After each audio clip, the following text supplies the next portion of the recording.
Assalamualaikum warahmatullahi wabarakatuh. Waalaikumsalam warahmatullahi wabarakatuh.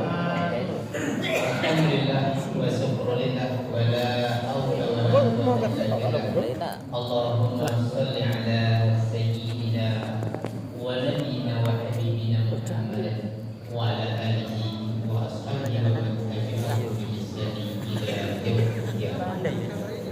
Yang dihormati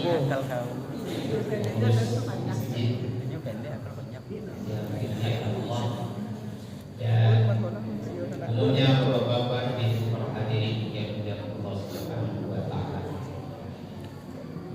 Alhamdulillah, puji puji syukur mari kita panjatkan kehadirat Allah Subhanahu wa taala sampai malam yang ke-23 malam hari yang penuh berkah di bulan yang mulia ini. Kita masih diberikan oleh Allah Subhanahu wa taala satu kesempatan, yaitu untuk hidup dan kehidupan itu kita telah dapat melaksanakan ibadah-ibadah yang ditugaskan kepada kita di bulan yang penuh berkah dan semoga ini.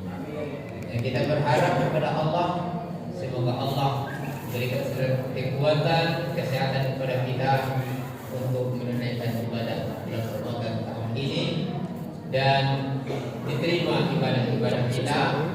Mudah-mudahan kita juga mendapatkan malam yang Ramadan, malam yang lebih baik daripada 1000 bulan. Dan tidak kalah pentingnya kita berdoa semoga Allah panjangkan umur kita, dapat berjumpa kembali dengan Ramadan tahun yang akan datang. Amin ya rabbal alamin. Kalau tidak sampai kena mati copot, ya oke. Jadi amin ya rabbal alamin. Dan salam mari kita kirimkan kepada arwah Nabi besar kita Muhammad sallallahu alaihi wasallam dengan ucapan Allahumma shalli ala sayyidina Muhammad wa ala alihi wa ashabihi ajmain. Pada malam hari yang berbahagia ini saya akan membahas kembali ayat-ayat yang berhubungan tentang tujuan puasa di bulan suci Ramadan.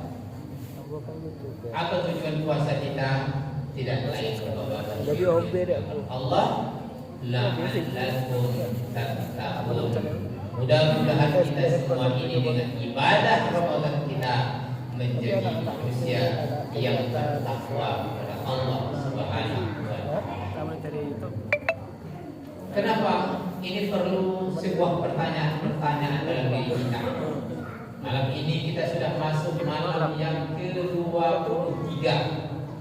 Sudahkah kita ini, sudahkah puasa Ramadan kita, sudahkah bacaan Al-Quran kita, sudahkah zikir-zikir kita, sholat tarawih, tahajud dan sholat-sholat sunat lainnya pada bulan Ramadan ini yang kita kerjakan mendidik, mengembleng, merubah kita menjadi manusia yang bertakwa kepada Allah Subhanahu wa taala. Karena ini sangat penting bapak-bapak ibu yang dimuliakan Allah Subhanahu wa taala. Karena Allah ciptakan puasa Ramadan itu memang tujuannya tidak lain untuk merubah kita menjadi manusia yang bertakwa. Sebagaimana ayat yang sering kita dengar, ya ayyuhalladzina amanu kutiba alaikumusiyam kama kutiba alal ladzina min qablikum la'allakum tattaqun. Dari ayat ini dijelaskan oleh Allah, ternyata dari zaman dahulu sampai zaman sekarang salah satu metode yang terbaik untuk mencapai tingkat takwa itu hanya puasa Ramadan. Hanya puasa begitu. Jadi nabi-nabi yang lain itu sampai kepada Nabi Muhammad, sampai kepada umatnya, maka jalan menuju takwa yang paling cepat itu adalah takwa.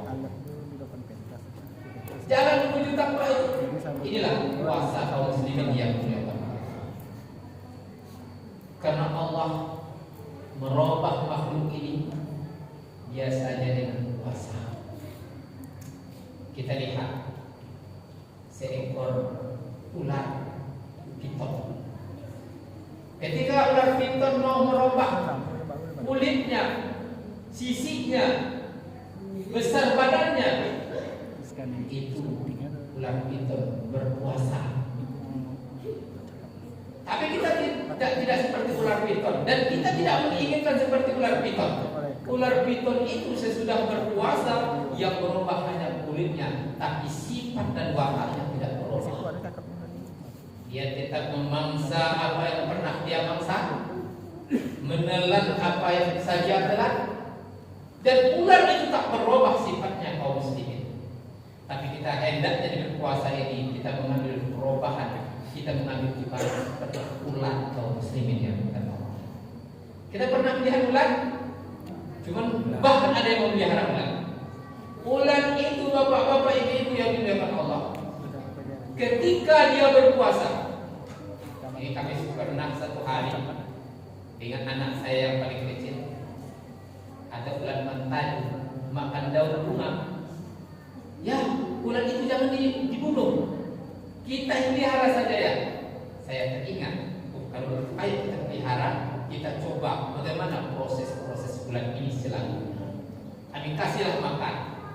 Rupanya beberapa hari kemudian ular itu menggulung sendiri, daun itu digulungnya, dan dia masuk dalam daun itu, berpuasa dia beberapa hari lamanya kaum muslimin yang Allah.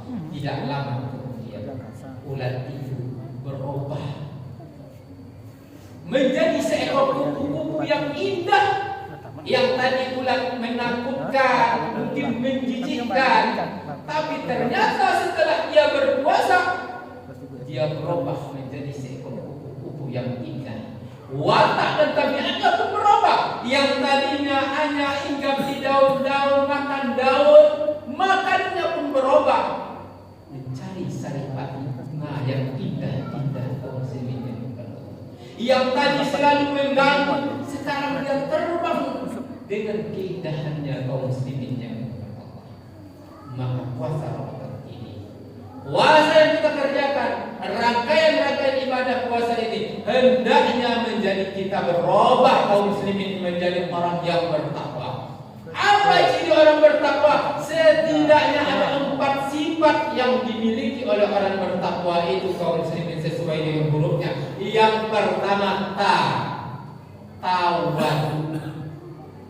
Orang yang berpuasa itu bertambah tawadu, dia rendah hati, pemaaf, penyabar, penyantun, pengasih, penyayang.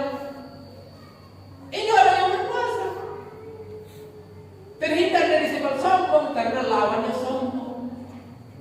Kenapa ini harus dirubah? Karena sifat sombong itu kata Rasulullah, la yadkhulul jannah man kana fi qalbihi misqala dzarratin min kibri.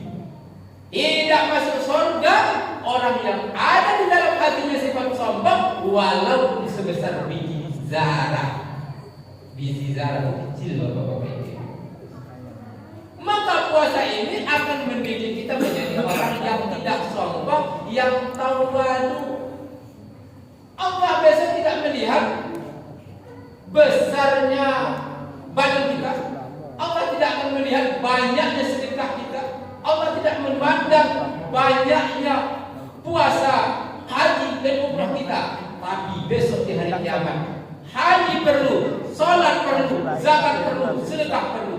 Tapi paman perlu lagi isi dari semuanya itu, bersihnya hati dari kekufuran, bersihnya hati dari sifat sombong kaum muslimin yang kepada Allah Subhanahu wa taala. Banyak pun ibadah kita, banyak pun sedekah kita, tapi kalau ada iri dengki, itu semua akan memusnahkan amal-amal kebaikan kita, Bapak-bapak Ibu yang berbahagia. Inilah perlunya kita tahu. Ada bertakwa itu qa, hurufnya qa itu adalah qanaah. Orangnya bersyukur, Bapak-bapak Ibu yang membuat kita hari ini gundah gulana, susah gelisah karena kita lebih banyak melihat nikmat-nikmat yang dimiliki oleh orang lain ketimbang nikmat yang diberikan oleh Allah kepada kita. kata bapak-bapak ibu yang telah disusun saja, dihitung saja satu persatu nikmat yang ada pada diri kita, bapak-bapak ibu yang dimuliakan Allah. Nikmat lancar bernapas dan berak saja itu tidak terhitung nikmatnya kaum muslimin yang Allah Subhanahu wa taala. Nikmat minum lancar air minum itu dan lancar keluarnya itu nikmat kita. Pernah pada suatu hari kaum muslimin yang dimuliakan Allah, seorang raja yang memiliki 2 istana. Dia pergi ke hutan belantara, sampai di hutan belantara ternyata dia kehilangan jejak, tidak bisa pulang. Maka pada suatu hari dia kehausan. Dia ketemu dengan seorang kakek-kakek. Apa katanya? Wahai kakek, telah air minum ini. Kata kakek itu tidak bisa. Air minum ini akan kuberikan kepadamu kalau kamu beri hadiah. Dengarnya kami ini seorang raja. Apa hadiahnya kek? 1 istana. Daripada saya mati, biarlah nggak apa. Ambillah 1 istana saya, bapak-bapak ini. Aku ambil oleh kakek 1 istana dengan 1 gelas air. Orang itu berjalan sampai di rumahnya, sampai di istananya. Ternyata air yang diminum tidak mau keluar. 1 gelas diminum tak mau keluar. Bingung, pusing, cari dokter kemana-mana nggak dapat. Adalah 1 orang dokter yang bisa mengeluarkannya. Tapi apa kata dokter? Aku akan bisa mengeluarkan, mengobatinya, tapi dengan 1 syarat. Aku ingin istanamu yang 1 ini. Ternyata daripada mati, maka dia berikan istana itu. Dia berobat lancar kembali. Ternyata dunia itu, kalau Allah mau berkehendak, hanya 1 gelas air, bapak-bapak ibu yang berkata. Hari ini berapa baskom air yang kita minum, berapa jerigen yang kita mandikan. Ternyata air dan udara itu Allah gratiskan dengan mudahnya kepada kita. Tidak seperti mencari instan dan permata. Andai kata air di stop, udara di stop, kita ini mati. Tapi kalau tidak dapat intan dan permata seumur hidup kita, kita masih aman, bapak-bapak. Inilah kata Allah, wa bi ayyi ala rabbikuma tukadziban. Nikmat mana lagi yang kamu dustakan? Maka orang bertakwa itu dia memiliki sifat waqana, bersyukur atas segala pemberian Allah. Bagaimana cara bersyukur kepada pemberian Allah?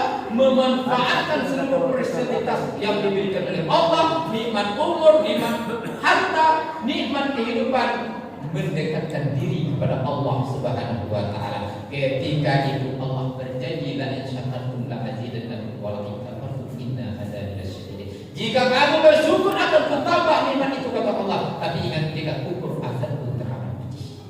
Yang ketiga, bapak-bapak ibu yang dimuliakan Allah, orang bertakwa itu wara, tawadu, qanaah, wara. Apa itu wara? Terpelihara dari dosa besar dan tidak berkekalan dari dosa kecil. Setelah puasa ini berakhir, orang yang bertakwa mulutnya terjaga dari menyakiti hati orang lain, terjaga dari fitnah, terjaga dari segala yang dilarang oleh Allah Subhanahu wa taala. Sehingga ketika dia bertetangga, maka tetangganya aman dari bidah dan kakinya. Bapak-bapak ibu yang terakhir, ia adalah yakin. Orang yang bertakwa itu, orang yang berpuasa itu, dia merasa dekat dengan Allah Subhanahu wa taala. Kedekatannya dengan Allah tidak ada perantara lagi kaum muslimin yang dengan Allah. Pernah pada suatu hari Rasulullah ditanya bagaimana antara dekatnya Allah dengan kita.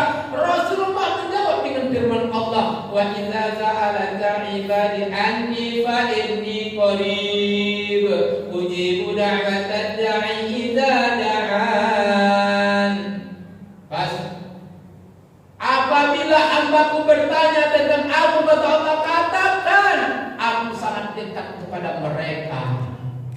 Kedekatan Allah itu lebih dekat, tapi dengan catatan kita menjadi hamba Allah. Ketika dekatnya Allah dengan kita, Allah bukan di langit lagi kaum muslimin yang bukan Allah, bukan di atas lagi yang dituju-tuju oleh orang na'udzubillah min dzalik. Allah itu dekat. Yakin enggak? Yakin. Walaqad khalaqnal insana na'lamu ma tuwaswisu bihi nafsu wa nahnu aqrabu ilaihi min hablil warid. Kata Allah, sesungguhnya aku yang menciptakan manusia dan aku mengetahui apa-apa yang dibisikkan oleh hatinya. Belum kita berucap Allah sudah tahu apa yang ada dalam hati kita. Wa nahnu aqrabu ilaihi min hablil warid. Kami kata Allah lebih dekat kepada mereka daripada urat lehernya. Pak, Bu, urat leher. Ternyata Allah lebih dekat dari itu. Urat leher kalau dibuang satu, mungkin kita masih hidup. Tapi kalau Allah jauh dari kita, na'udzubillah, inna lillahi wa inna ilaihi. Maka orang yang bertakwa itu, berpuasa itu menjaga diri dengan kedekatan kepada Allah Subhanahu wa taala. Berdoalah apalagi malam ini, malam insyaallah malam Lailatul Qadar. Insyaallah. Saya baru dapat SMS WA dari anak saya yang di Yaman. Jadi kata gurunya, kata syekhnya, apabila Jumat itu malam ganjil di malam Jumat, maka insyaallah malam itu akan menjadi malam Lailatul Qadar. Maka ini adalah malam yang ke-23. Maka mari malam ini kita raih malam Lailatul Qadar, kita bertahajud jam 2 malam, bunyikan alarm kita.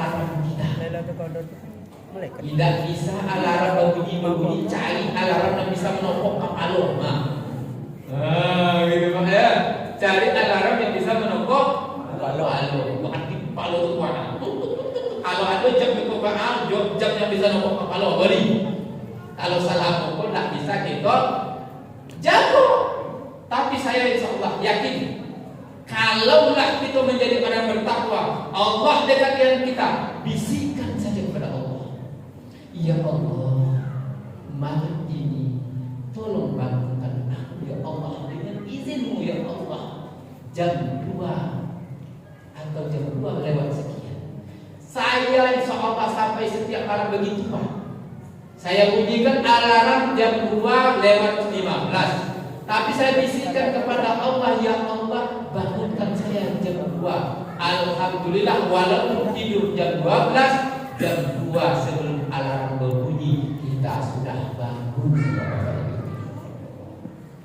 Maka orang bertakwa itu dekat dengan Allah Subhanahu wa taala. Bisikkan dengan Allah Subhanahu wa taala. Inilah empat sifat orang bertakwa. Jika kita hari ini puasa kita rangkai kepada kita sudah menjadi orang yang bertakwa, maka akan kita rasakan sendiri.